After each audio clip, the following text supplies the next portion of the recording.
I'm considered a 33-degree Master Mason, but I'm not a Mason.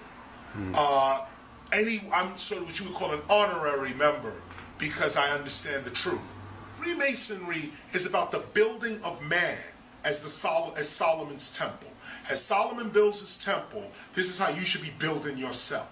And as one of Solomon's temples, you are also building the world to be a better place. That's Freemasonry. Illuminati is a group of scientists that were against the church, and the church was against them.